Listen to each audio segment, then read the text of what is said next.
Hi guys, I'm Shmi, hello and welcome back to the channel where you join me to take a look at the new Lamborghini Countach. The name has been reborn. The iconic car from the 1970s carrying the Countach name has been reimagined 50 years later in a modern tribute, part of Lamborghini's Few-Off series of cars, a limited run of just 112 units with design inspirations from the various different iterations of the Countach, a car that was in production for nearly 20 years, a very iconic wedge shape. And you can see so many of those details in the new introduction, which has just launched at Quail, a motorsports gathering during the Monterey Car Week in California. And today we can take a look behind the scenes at the Lamborghini HQ in Italy to check out the new car and run through all of the details. Let's take a look at this then, the new model, and to give it its full name, the Lamborghini Countach LPI800-4. Now it's quite an intriguing name for reasons I will explain in a moment, and I bet you don't know where it all comes from. And in fact, the car even makes more than the suggested 800 horsepower. But as we take a look at it and go for a walk around to go through all of the details and the design, you can instantly recognize that this is a tribute to the 50-year-old model, one of the most iconic Lamborghini designs of all time, one of the most legendary cars they've ever made, the original Countach of the 1970s and 80s. We have that very familiar wedge shape and design elements like the very low horizontal front nose. You have the intakes on the side, the NACA ducts. You've got the integrated air scoops, the hexagonal wheel arches, the slatted grills, the periscopio lines over the rear deck, and so much more we can explore, including on the interior of the new Countach as well. Now it joins Lamborghini's Few-Off series of cars, the name they give to their very ultra exclusive bespoke limited edition models. We've seen a number in recent years, starting with the Reventon, going through, for example, to the very exclusive Veneno, of which there were only 3 coupes, and then the latest model was the Sian, of which they made 63 coupes and 19 roadsters, 1963 being the year that Lamborghini were founded.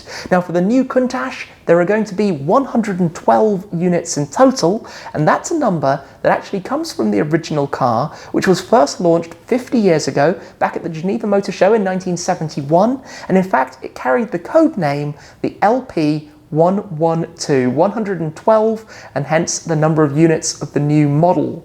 Now Countach itself, as I said, where does that come from? Because it is in fact one of the very few Lamborghini models that is not named after a famous fighting bull.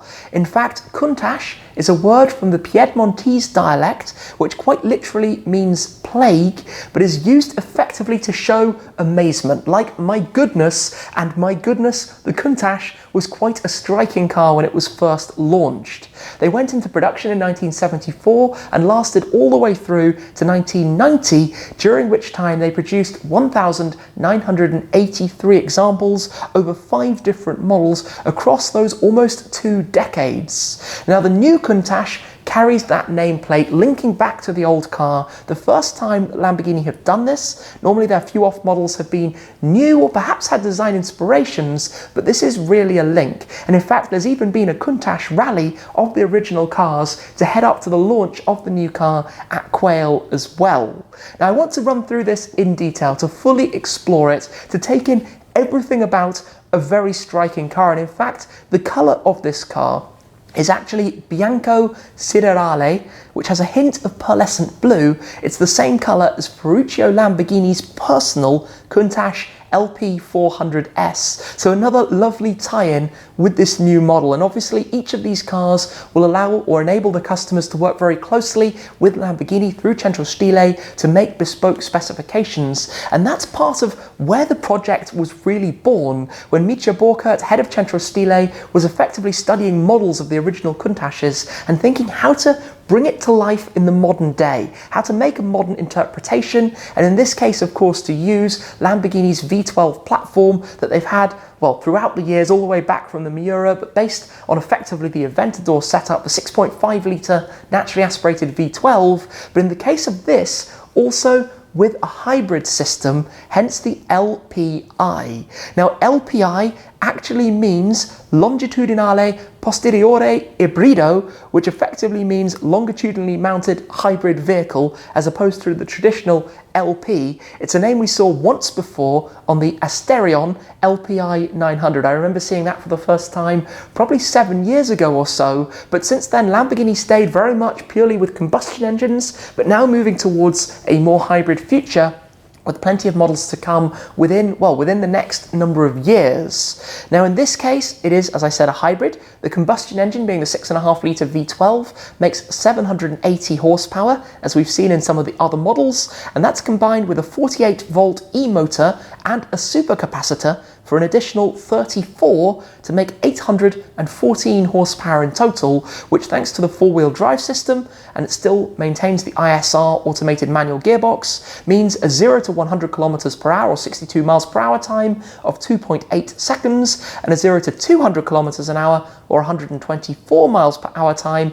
of 8.6 seconds, and on to a top speed of 355 kilometers an hour, that's 221 miles per hour. Now, if we take a look at the interior of the car, it continues some of the traditional elements through here as well. You can have it with heritage leather, finished with the design and styling cues as well that in some ways link back, but also featuring the digital infotainment screens, both the digital dashboard and in the central console. But then when you come around towards the rear, you have the supercapacitor, which sits effectively in the bulkhead. You've got the window over the top, the photochromatic window, which can be darkened at the press of a button. The dashboard display will go through a host of different screens depending on the driving mode, and you have lots of carbon fibre as well, tying in a bit of a modern touch into the older car with the familiar start-stop flap right in the centre too.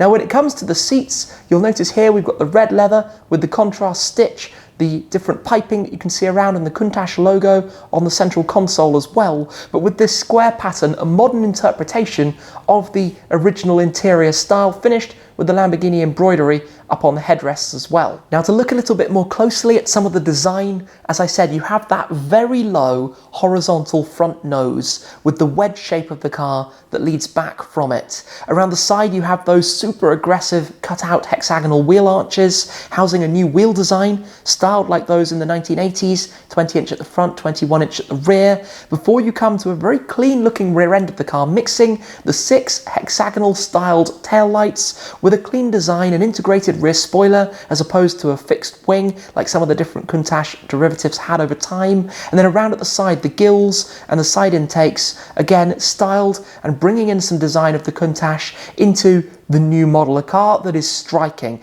It's long, it's low, it's wide, it's definitive supercar, and that's always been so much of what Lamborghini represents. Things like not having clean wheel arch designs gives your eye more to look at, gives you something to be intrigued by when you're standing there. Then around towards the back, you can see how it's actually quite open at the lower sections. You have the quad tailpipe sitting in the center of a carbon fiber diffuser, that contrast against the white paint, giving something to take in as well. Then you have very clean and smooth designs. This shape that surrounds the tail lamps and the Lamborghini logo, again similar to the COUNTACH models of old, with different openings for the cooling, for everything that's required. From the engine we find back here underneath this slatted rear engine bay cover, another element that's integrated from the COUNTACH, but in this case the 6.5 litre naturally aspirated V12 with the bronze engine topper as well, bringing in some of those periscopio design elements as well. Of course, different COUNTACH models existed back at the time. The car evolved through the years as well,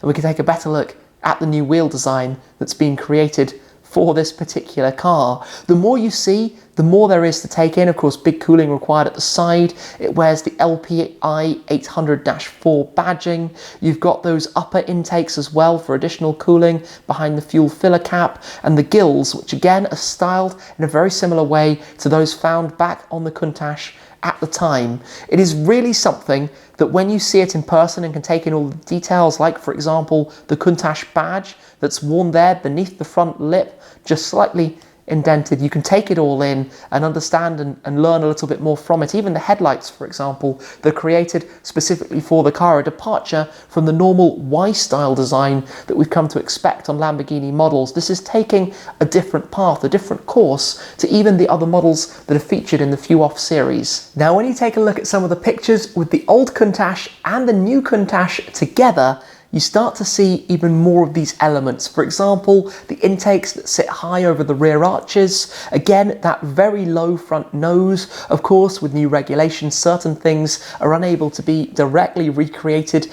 on the new car, but it is really and truly definitive supercar, as the Countach always was. Low, sleek, but aggressive as well when you start to look up more closely at some of the design elements. And as I mentioned, this strip that runs across the rear, you have the hexagonal shape that heads around those, enlarging as it goes around the tail lights, exactly as it did on the original Countach rear end, but effectively a modern interpretation of the original car, modern technology in many respects, on a car that is really quite striking to behold and to actually look at. It is long, it is low, it is wide, and as I said, it is definitive supercar. Again, over the arches in front of those intakes, you have that gill style structure. You have the slatted gills as well over the engine bay. All elements that tie in various different capacities. Of course, with the Countach changing so much over its different years, originally, it does leave a lot of different interpretation. For example, to bring in elements from the LP400, LP500, Quattro Valvole, and different iterations along the years. But this is a car I can't wait to see in person. One that customers are going to have a lot of fun going through the specifications for, doing it in very different ways. Some perhaps more traditional styling with flat paint colours, heritage leather, 1970s style stitching. Others might opt to go for more modern pearlescent paints and bring in some more modern leathers to go with that as well. But either way, the thing with Lamborghini has always been an emotional connection, and I think reintroducing a modern interpretation of a car from 5 decades prior is a way to bring an emotional connection, to make something that links back to what the company, or where the company has really come from in the first place. And this is something that really does that. Perhaps at quite the price tag, expect these to be in the region of $2 to $3 million, euros, pounds, that kind of ballpark. Either way, it's certainly not going to come at, say, the price tag of an Aventador, but it does also give us an insight into what will come next, the future of Lamborghini, the next V12 model. Of course, the Aventador on which this is based has been around for approximately a decade now, launching back around 2011, 2012. Over that time, we've seen many different special versions, including also one-offs like the Aventador J that arrived way back. It's had an update to the Aventador S. We've had the hardcore models like the SV, the SV Roadster, SVJ and SVJ Roadster, and we've had plenty of others, including the more recent introduction of the Ultimate, the Ultimate or last Aventador. But this is different. This, with the hybrid system, with the supercapacitor, as Lamborghini call it, gives us more of an idea of what will come next. Using hybrid, using electrical power for torque fill to give it a more responsive feel. I just hope in the next model we'll be looking at a car with a slightly faster gearbox as well. It's always been a slight drawback of the Aventador platform, although it does give you a very raw feel, and I suppose in many ways a feel that might even link back to that of the Countach as well. All I know is that it's awesome to have these kind of products being introduced by Lamborghini, giving customers the opportunity to be part of that process as well, and to create something that well and truly stands out amongst everything else. For now though, that's been my first look, but stay tuned because I hope to see the car in person at Quail at its launch very, very soon. That's it for now though. Thank you very much for watching as always, guys, and I'll see you again very soon. Cheers!